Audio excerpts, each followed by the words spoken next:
Governor Sarah Palin, whatever, I'll learn it.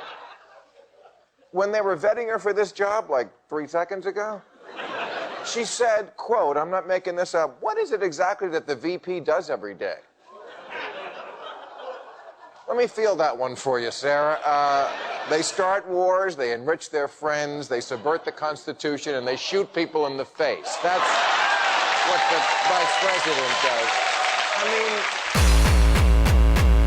What is it exactly that the VP does? In my comment there, it was a lame attempt at a joke. Of course, we know what a vice president does, and that's not only preside over the Senate, and we'll take that position very seriously also. Alaska has a very narrow maritime border between a foreign country, Russia, and on our other side, the land boundary that we have with Canada.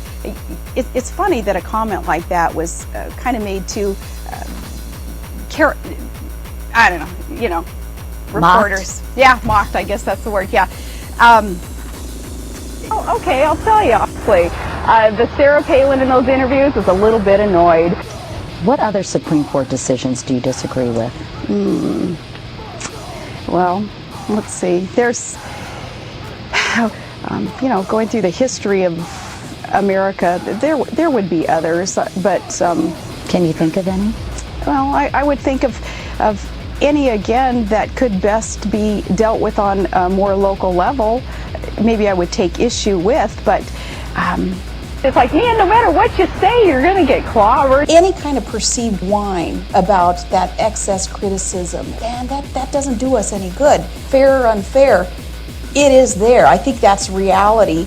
Work harder, prove yourself to an even greater degree that you're capable, that you're going to be the best candidate. If you choose to answer a question, you're going to get clobbered on the answer. If you choose to try to pivot and go on to another subject that you believe that Americans want to hear about, you'll get clobbered for that too. Oil, of course, it's a fungible commodity, and they don't flag, the molecules where it's going and where it's not. But in the sense of the Congress today, they know that there are very, very hungry domestic markets that need that oil first. So I believe that what Congress is going to do also is not to allow the export bans to such a degree that it's Americans who get stuck holding the bag without the energy source that is produced here, pumped here. It's got to flow into our domestic markets first.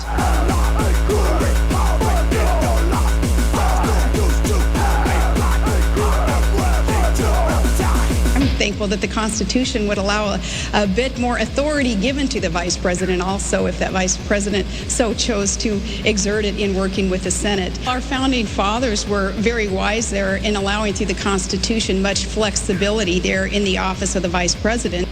My experience as an executive will be put to good use as a mayor and business owner and oil and gas regulator, and then as governor of a huge state. It is my executive experience that is partly to be attributed to my pick as VP with McCain, not only as a governor, but earlier on as a mayor, as an oil and gas regulator, as a business owner. It is those years of experience on an executive level that will be put to good use in the White House also.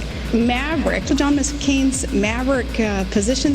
What do you expect? A team of Mavericks. Reform of government. John McCain is the leader of that reform. Team of Mavericks. This is the Maverick. Ultimately, what the bailout does is help those who are concerned about the health care reform that is needed to help shore up our economy,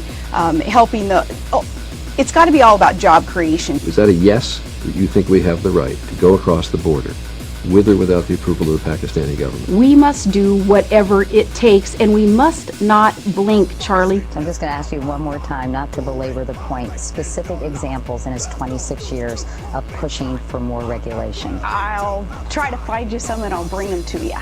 Reaction. Well, not only am I ready, but willing and able to serve as Vice President, ready with my executive experience as a city mayor and manager, as a governor, as a commissioner or regulator of oil and gas.